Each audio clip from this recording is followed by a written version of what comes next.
Our talk for this morning is Understanding Joy and Sorrow through Kabbalah. And it has to do, of course, with all of Job, but the most we could review a portion of it, which, of course, sounded most depressing. And some of you might have said, if I was going to be made even more depressed than I am, why didn't I just stay at home? I certainly didn't need this aggravation to my depression. But bear us out, my darlings. It's better to start with depression and finish with joy than perhaps to start with false joy and end in depression.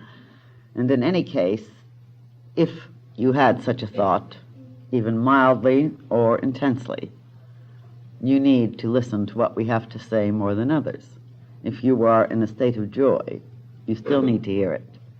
If you are in a neutral state, then it's like a living death. And it's better to be in one or the other, because you're moving ahead, although we need periods of neutrality in order to digest certain things we realize. The point is that until we can understand the significance of joy and sorrow, we cannot even remotely start to respond properly to the principles that have often been called good and evil. We cannot even remotely also react to the whole evolutionary principle which utilizes the polarity powers, or the powers of so-called light and so-called dark, so-called day and so-called night. And of course, in order to understand what evolution is all about, we must come to understand the significance of joy and sorrow. Now, in the book of Job, we do have a Kabbalistic text which is most extraordinary and unusual. We actually have a history of what goes on in our own minds, and we also have a history of certain kinds of friends who we need about as much as we need a hole in the head whenever we are in trouble, especially if these friends think of themselves as being spiritual aspirants, and therefore utilize the ideas of elementary metaphysics rather than digging a little deeper. So let's examine the text of Job in the few areas that we can, because certainly we cannot cover the whole subject in one little talk on a Sunday morning. Let's examine some of the main ideas and see what it has to do with us. And perhaps we can become, as Job, the victors, where we receive twice as much finally, but in terms other than we at first thought it would be. All right, then recall that Job had everything. Even a glorious state of polygamy, you understand. Of course, if it was a female representation, there would have probably been a polyandry idea. The basic tenet there, really, though, is that Job was one who accepted God, was in awe of God, or some would say fear. This is an interpretation depending on the person who's translating an ancient text, isn't it? Whether we consider the term awe or the term fear. At any rate, here you have someone, now this is most illogical, isn't it, who's absolutely marvelous. I mean, he prays to God, he makes his sacrifices, he's kind to everyone, he does all the things that we consider the fine and highly evolved human beings should do and be. And then you have a meeting up there somewhere on cloud, I don't know what cloud it is. At any rate, it's probably heaven, because the sons of God come before God, and amongst them is Satan. Amongst them is Satan. This is something few people stop to analyze.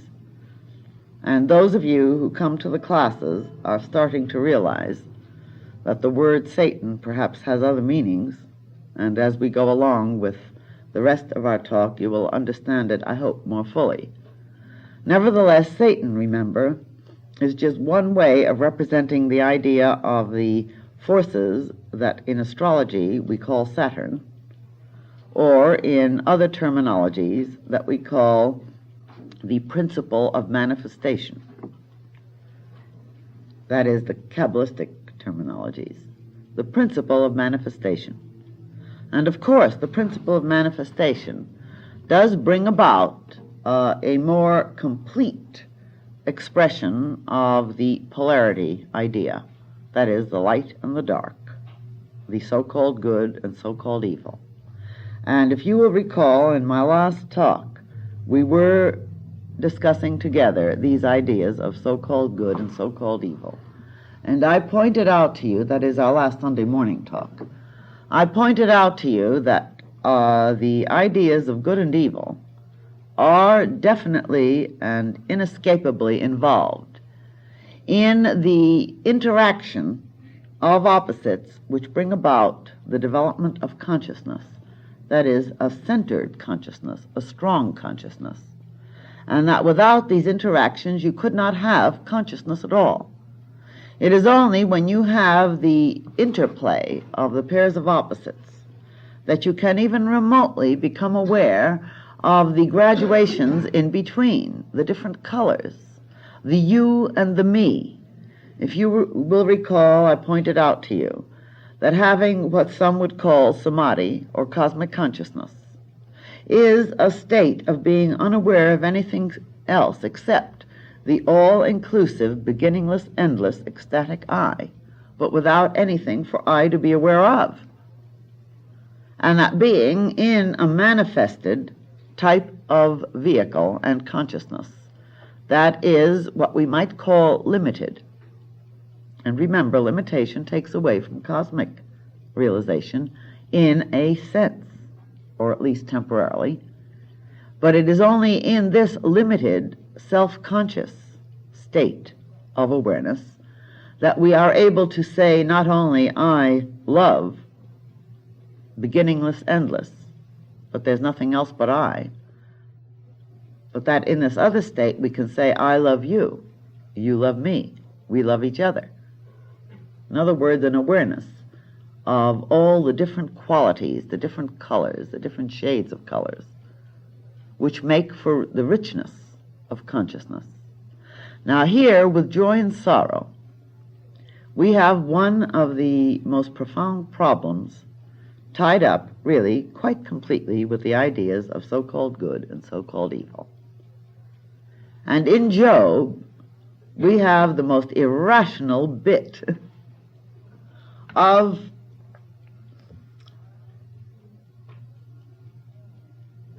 responses and explanations which one could remotely imagine unless one starts to interpret it in terms of the people who wrote it. In other words, start seeing it in the language it was written in.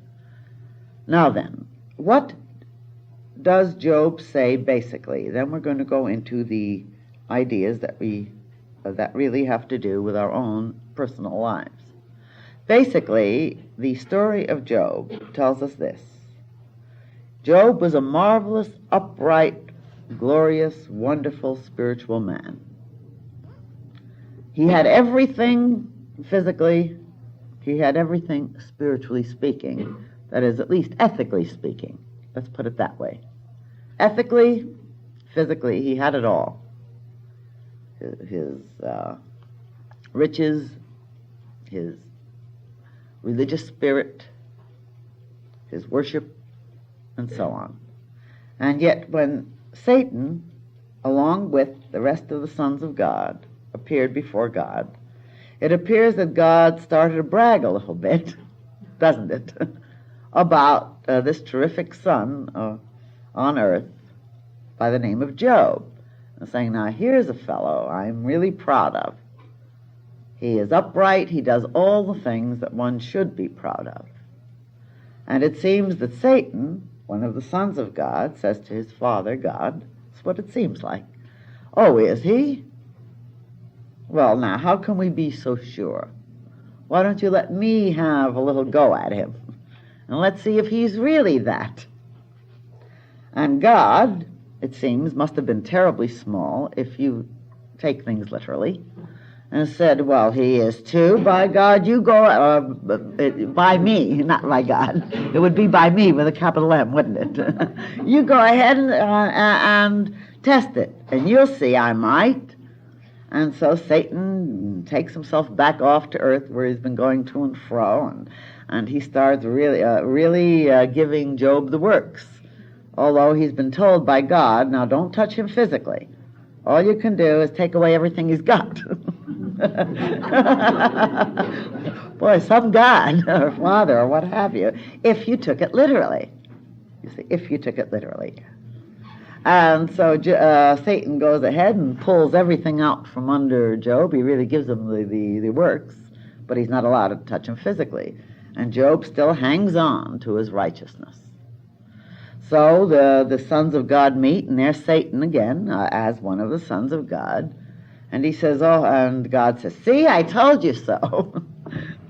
And Job says, oh, ho, ho, ho, but you didn't let me touch him physically. Yeah, let me get at him physically, then I'll prove to you. Then I'll show you that it isn't quite what it seems. And God says, by me, you can certainly go ahead and do so. And so back goes Satan, and this time he pulls the skids from Job, not only in terms of material possessions, but physical well-being. So Job develops about every ailment you can imagine and becomes quite not only a pathetic figure, but quite a disgusting figure, at least from the physical point of view, according to the story. Then his friends come around, and they sit around and they moan and groan with him, and they lament and they weep, and they help him pour ashes over his head, and they all start analyzing it. Now, what is it you've done? You must be evil, Job. You must be evil, or you couldn't have been visited by God with all these problems. And so one by one, they take turns. One gets worn out, and the next one takes up, and the next one gets worn out, and the next one takes up, and they go on trying to pound Job with the idea, after all, you couldn't have had all these problems unless you were evil. Now let's search into your soul and find out what made you so evil, and what evil there is that made you have all these problems. And poor Job, as though he hasn't got enough problems, I told you, he needed these friends like a hole in the head.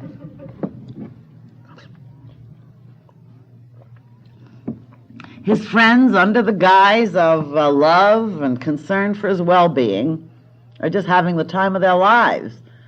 Doesn't it make us feel wonderful if we can sit back and start looking at somebody else? And start figuring out what evil in them gave them this problem and that problem, or weakness or lack of evolution. Sure, we're all human.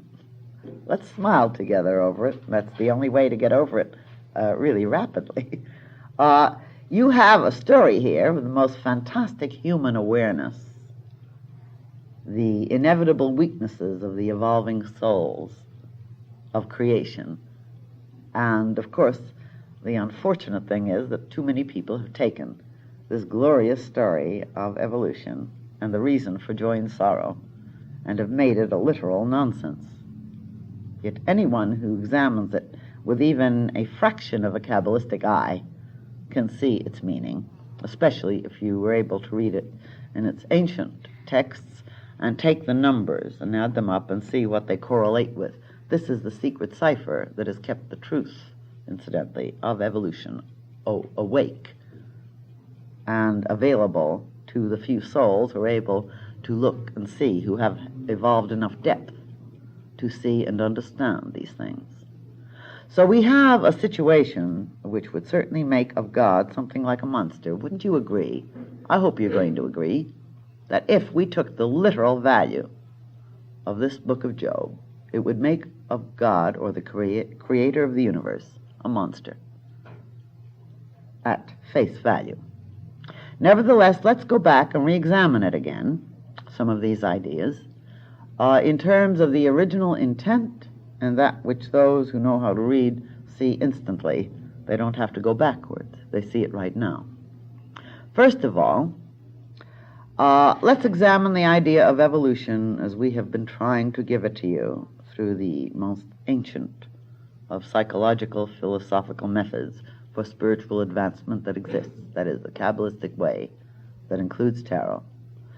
And please bear in mind that we have pointed out to you over and over again that evolution as such involves the growing from the less to the more. This inevitably must be. The consciousness, therefore, that is in a narrow area of expression, evolution involves it growing into a larger area of expression. A narrow area of awareness to a larger area of awareness. From the less to the more, which also means from the surface to the deep. Because remember, enlargement hasn't got to do with a surface level. It has to do with a deepening level. And those of you who have looked into eyes that have been experiencing some tremendous emotion, have seen that depth has a meaning quite distinct from anything else, because we can see surface emotions playing over the faces and eyes of people. And in moments of tremendous emotional impact, we see this depth suddenly come out, sometimes to our surprise. Haven't you known people where you thought they had sort of surface eyes, lacking in emotion, where suddenly in an emotional moment you saw there was something there, after all, far more deep than you realized, even though it may not have stayed there very long? The point is, in joy and sorrow, you have the method that evolution uses, or deity uses, for growing centers of its own being. But we need to examine this a little more carefully. We couldn't, of course, read you all of Job. Besides, you'd have gotten bored and worn out with all the different philosophical and psychological concepts that the friends were searching for. And you would have gotten quite worn out also with Job's attempts to protect himself, as though he didn't have enough trouble. Imagine him having to protect himself from the psychological attacks of these dear friends of his who were so concerned for his soul, but that's what he did. And this is what you call in occultism very often too the dark nights of the soul. And we have more than one of them on different levels. All right, but what does this mean? What does it really mean? Recall at some place there in Job, we couldn't read it all to you, of course. Job says, vanity, vanity, all is vanity. That's one thing that he says very definitely. Of course, you had read to you, that which I fear hath come upon me. Also, throughout the whole of Job, as I've pointed out, you have this attempt of the well-meaning friends to make Job acknowledge that he's a very bad, naughty, evil person after all, because only badness has problems of this kind, especially this extreme kind. And Job, he had enough of something in him that he just wouldn't give in to that final idea. You know, that I have it because I'm just a horrible, guilt-ridden being. That's the one thing he would not give into. If you've ever read your Job, I don't know if you have, this is the one point that is made throughout the whole story. He definitely acknowledges God has done everything. He moans, and he had reason to moan, and he groans, and he had reason to groan about the impact of the loss, the pain, the agony in his soul. He curses the day he was born. He yearns to become not I anymore. In other words, before I came out of my mother's womb, he says, would that I had died. So that you see here someone in an anguish of heart and soul beyond description. But at no point will he actually acknowledge that which his very fine friends are trying to force him to acknowledge, And that is, it is because he was a bad, bad boy that he's having all these problems. Now, what is the meaning of this? It's really pregnant with meaning. What is the meaning? The meaning really, basically, is this: that sorrow is not the curse we think it is, and that joy has a meaning other than we usually give it. What is sorrow? What is sorrow? We have different levels of sorrow. We have different grades of sorrow. And yet, can you look back? If you're sitting in this temple, surely you've evolved beyond the point of being bitter about yesterday's sorrows. Surely you have. If not, if there's still a little bitterness here and there, it'll leave. If you want it to leave, that is, it will leave. Once your soul sees the truth of the whole situation, as finally Job's did. Job didn't really see it all. I mean, he made a lot of nonsensical statements too, all through the thing. But he finally saw with a seeing, instead of surfacely, as he himself states towards the end of the books of Job, in the last or next to the last verse. He finally sees, after, incidentally, God finally speaks up and says to him, "Can there be anything that the Lord hath not created it? Can the Pleiades shine and sing, except I have done it? Can the vastnesses of space exist to sing their hymns and melodies?" He didn't say it exactly like that. I'm paraphrasing him. "Except I had done it? Who created the beauty of the peacock's tail? Who the glory of a sunrise and sunset?" This is my paraphrase of the idea that you have when finally God speaks back to Job after the long lament and the terrible agonies of heart, soul, and body that Job has gone through. The idea being, God is trying to say to Job, you are suffering this way because I have created it, for I am responsible. Shocking statement, huh? But that is precisely what God is said to have said, if you want to go back and reread your Job. And in Isaiah, as Dr. Case points out in the lessons you receive through the mail, it says, "Shall there be evil in the city, and the Lord hath not done it?" That's even more shocking, isn't it? Because we like to think of God as being without sin, whatever that means. And and we like to think of God as creating nothing but beauty and happiness. But then we're in a spot.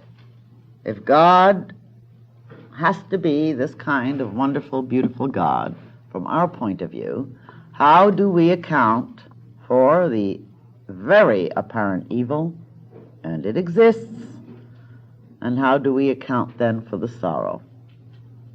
And those who think even more deeply say to themselves, all right, God is the creator of all, and as our beloved Frater Felix likes to say, you have a clean sheet when you're the architect, and so you can draw what you like.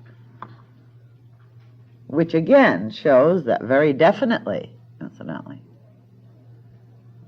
the drawing or the expression of this universe with its good and evil, its joy and sorrow, cannot be separated away from the deity or the creator.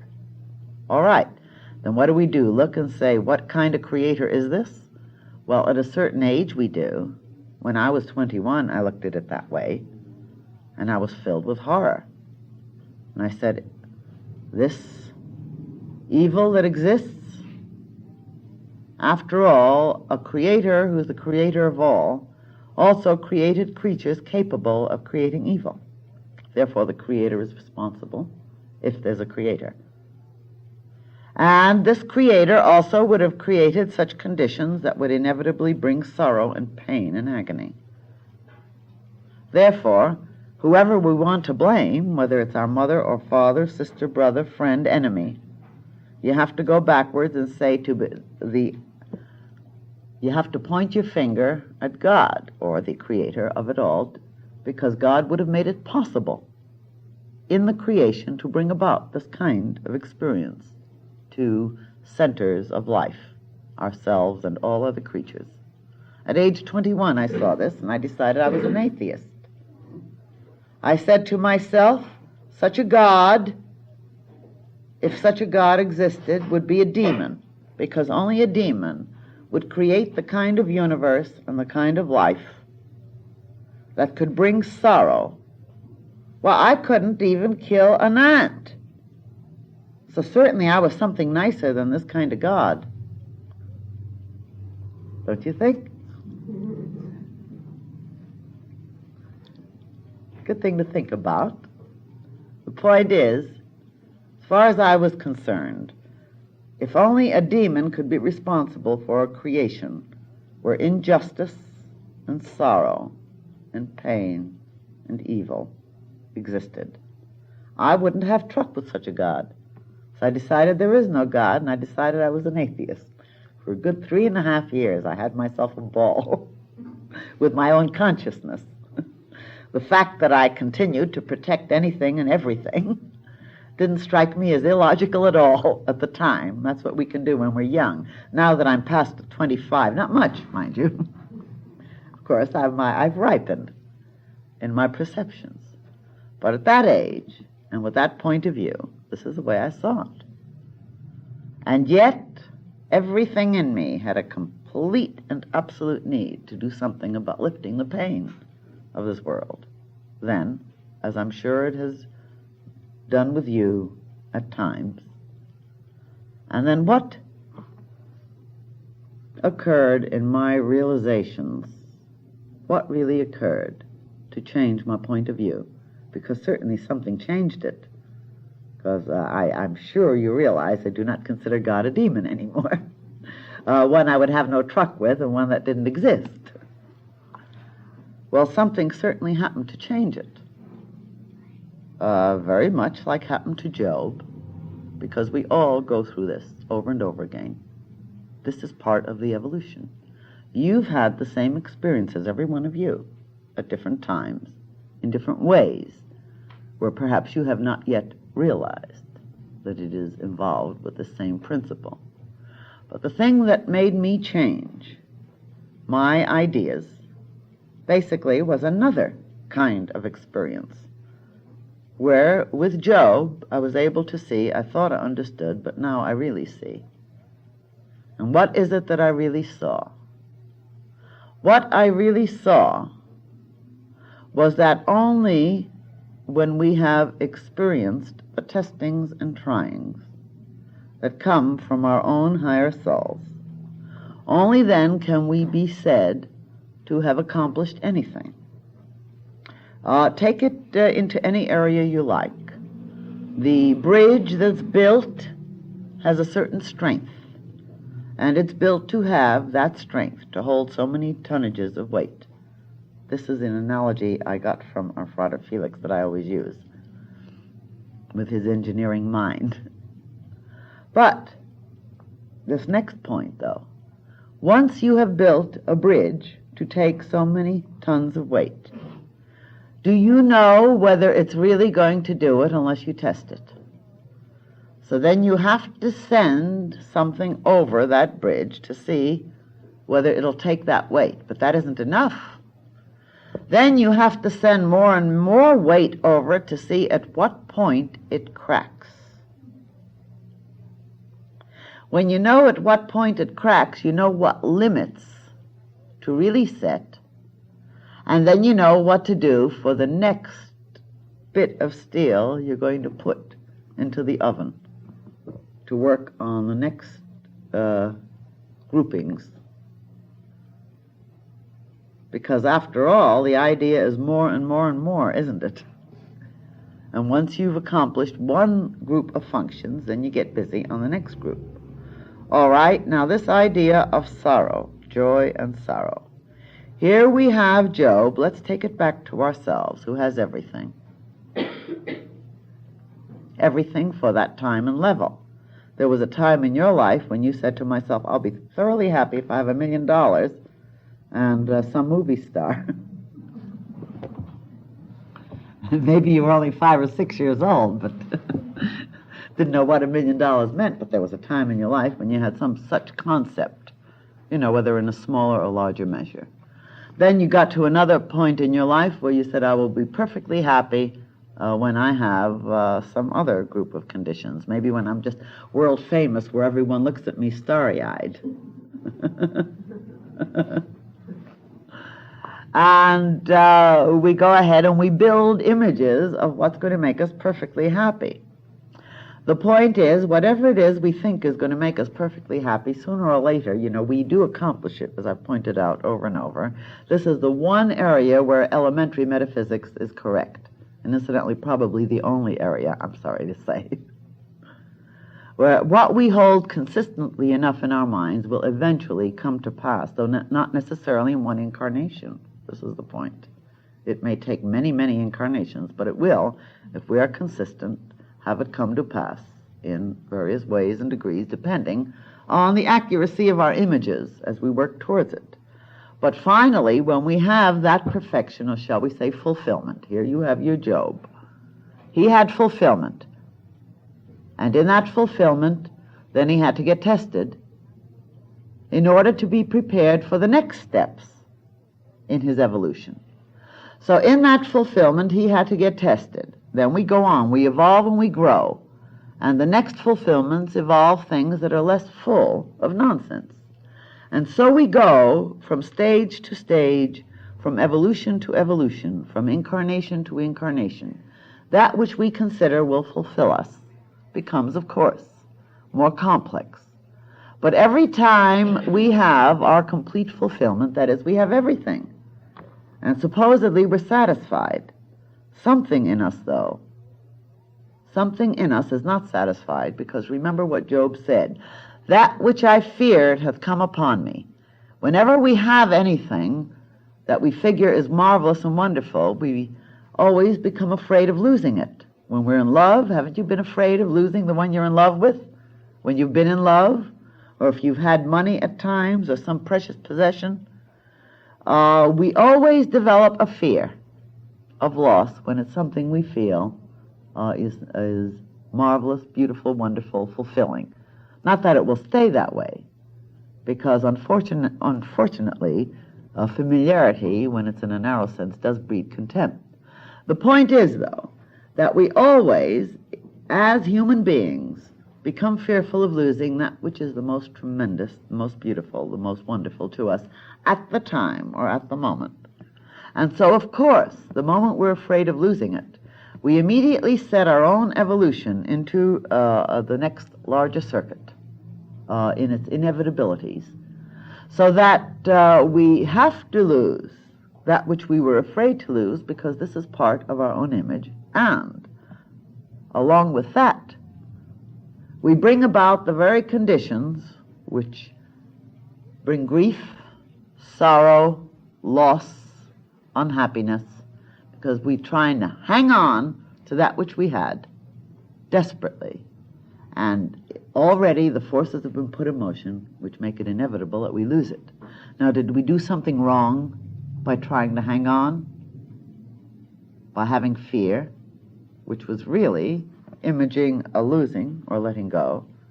This is the whole point of Job. We did not do anything wrong. It is inevitable, as a part of the necessity of evolution, that we bring our pains into expression, not because we are evil. Remember in Isaiah, shall there be evil in the city, and the Lord hath not done it? Not because we are evil, but because in a certain state of evolution, we have to think and feel in that way, and it is the very thinking and feeling for that state of our growth or evolution that brings about the next stage of evolution for ourselves. And our sorrow is inevitable because we will always hang on to that which we think is what we want, even though we're being prepared for the better, as finally comes in Job, but even more perhaps than that. The very sorrow, the very part of our nature that moans and groans is actually deepening its cup of capacity. And why is it that finally, at the end, Job was able to have more? This means us. It is because the very depths of grief and sorrow dug the cup of capacity that much more deeply, so that we had more of a cup of consciousness and life to fill. And so we have to empty out to make room for more. We empty out and we make room for more. Anytime we think we have achieved the final joy, there's always the next final sorrow, the loss, that prepares us for the next greater joy, until we have reached a point where we do not require these influxes of opposites. And the important thing to recognize is that it is not because of evil in our souls. There is no such thing as a devil or a Satan as against a God. God and Satan are son and father, sort of having a beautiful interplay of, is this strong enough? Has this achieved the sort of thing we think it is? Is it really a center of expression in relation to what we're after? And Satan is merely the tester of the steel, that which tests the bridge. Now, does that mean that sorrow is not sorrowful? Oh, no, my darlings. Sorrow is sorrowful indeed, and no one would know it more than I. Many might know it as much, though not too many. Sorrow is real indeed, and those who have experienced the nth degree of sorrow for this human mass consciousness evolving group of beings, those of us who know the very depth of this sorrow and loss, we also know the height of ecstasy. Never think for one moment that joy, ecstasy, love, and fulfillment have ever remotely come to you, except that you were tested to know whether you can take it and made your own capacity, but you made it not because of evil, but because you are amongst the sons and daughters of God, because you are the evolving centers of livingness, of consciousness.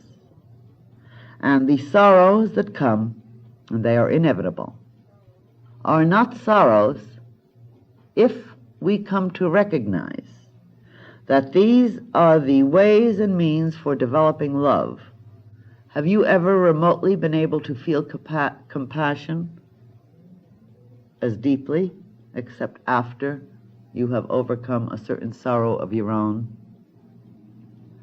All our abilities, all our capacities to love have come to us because we can say somewhere in our hearts, whether from past incarnations or this one, I too have bled this blood. I too have been bruised by this rock. I too have been washed by these tides.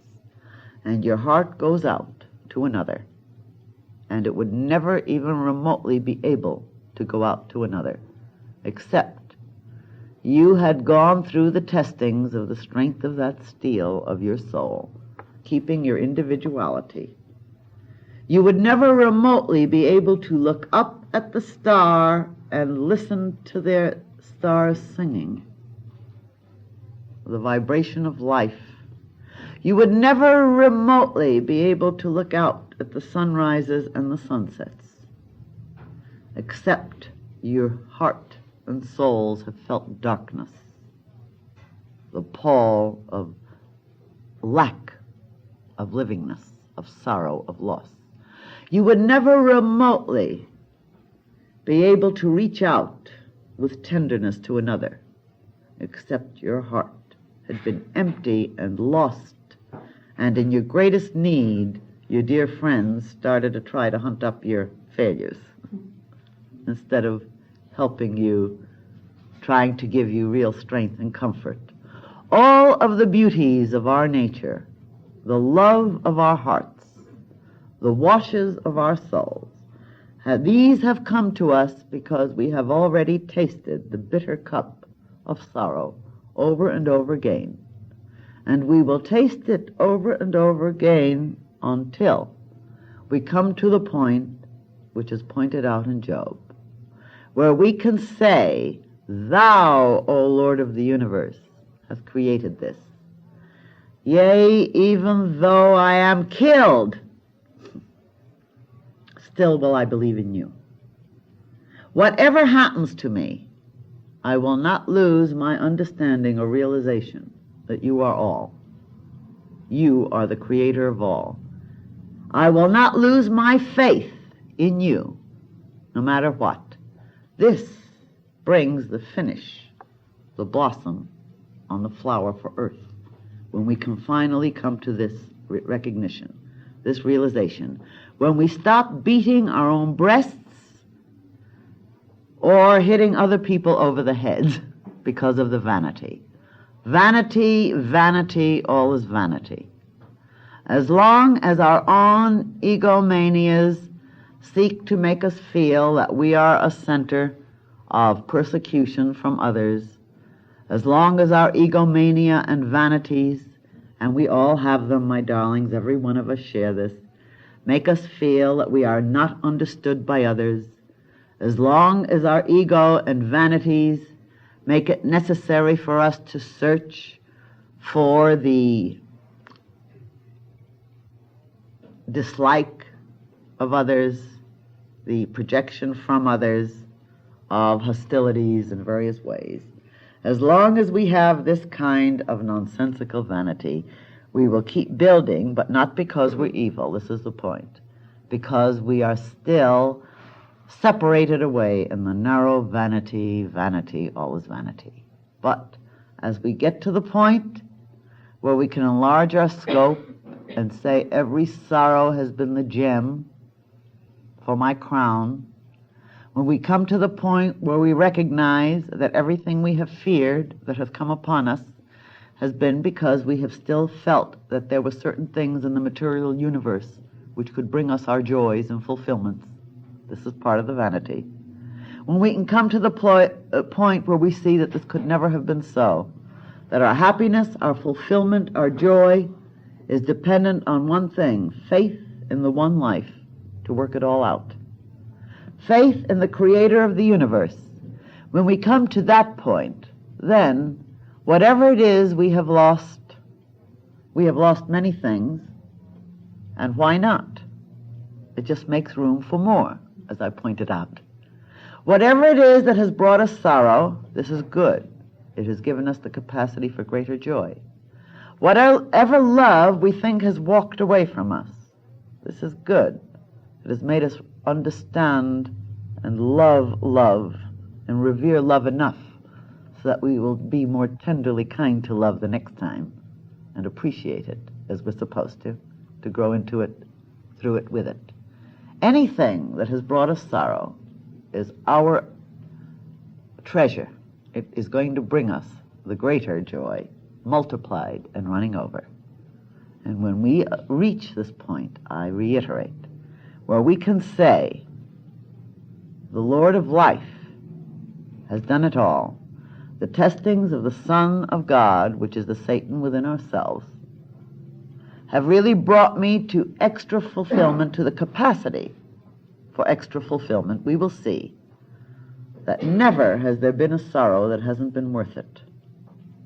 Never has there been a disappointment that isn't worth everything we've paid. Never has there been a grief that hasn't been an indication that the Lord chasteneth who he loveth. And why?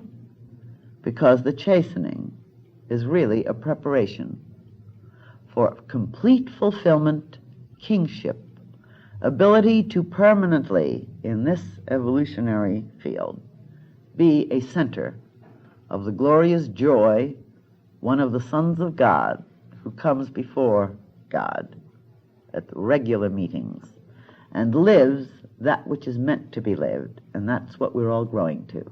My darlings, give up your bitterness. Give up your sorrow of yesterday. Thank the Lord of life for the growth and strength and evolution that it has brought you to this point, and you will discover what real joy is that can never be taken from you, here or hereafter.